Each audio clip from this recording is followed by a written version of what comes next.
I have a new thrifted book to share with you that is from my sewing room bookshelf. This one is called What Delilah Did, Secret Embroidery, 15 Projects for Your Stitching Pleasure. And this was my mom's thrift store find, so I don't know exactly what she paid for it or where it came from. These are garden-themed projects woven together with a very cute and whimsical story.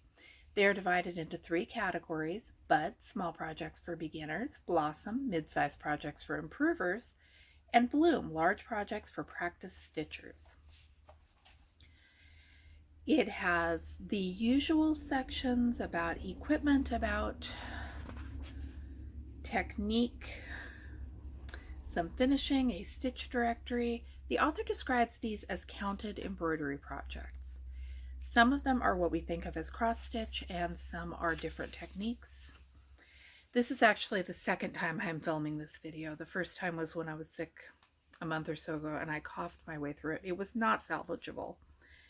And I can't remember what was in the book, so we're going to discover it together just for the second time for me.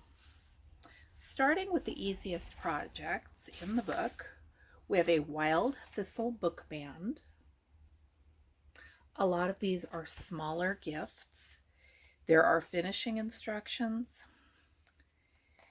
This is a daisy chain bracelet, and I think the detail of this is just charming. It's secured with two little sew-on snaps. There are little cross-stitch bug magnets, which I think are adorable. And yes, those are cross-stitch. This is Darling Buds, and it is a little pouch stitched on waste canvas.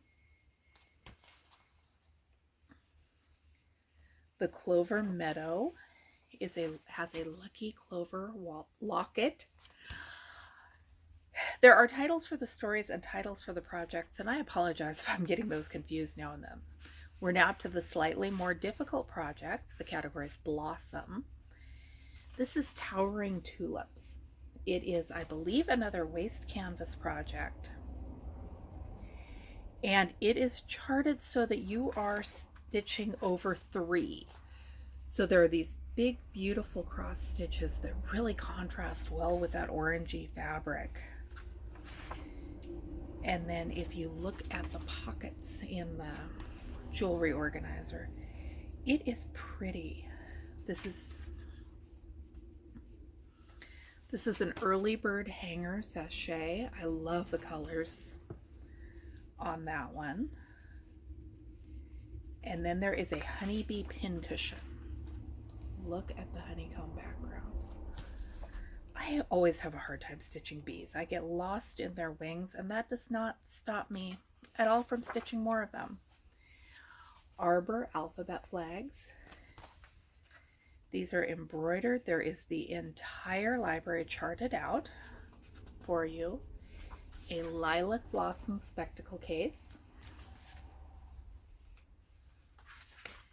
And now we are up to Bloom, the more complex projects in the book. We'll start out with the Floribunda clutch bag. Again, you are sewing your own bag and doing the embroidery with waste canvas. Lepidoptera, is that the word for butterflies? Triptych. Look at these. That one is my favorite. I love the lacy look to these. These are counted cross stitch again. There is an all-in-a-row cushion, which I think is stitched on linen. Miss Millicent hair. And I want to show you the close-up at her, because look at her facial features and eyelashes. And then there is a Prophet Rose sash belt.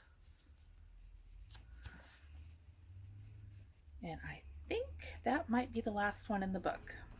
There are patterns included for how to put everything together, so you're not buying pre-manufactured things to put your stitching on.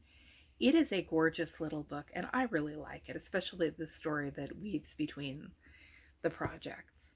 Thanks for watching. I'm Michelle. This is my Romantic Tangle. I have a whole sewing room bookshelf playlist with lots of other book reviews and flip-throughs. If you'd like to see what I'm excited about showing, I have thrifting videos and stitching updates, and just all sorts of creative stuff to share.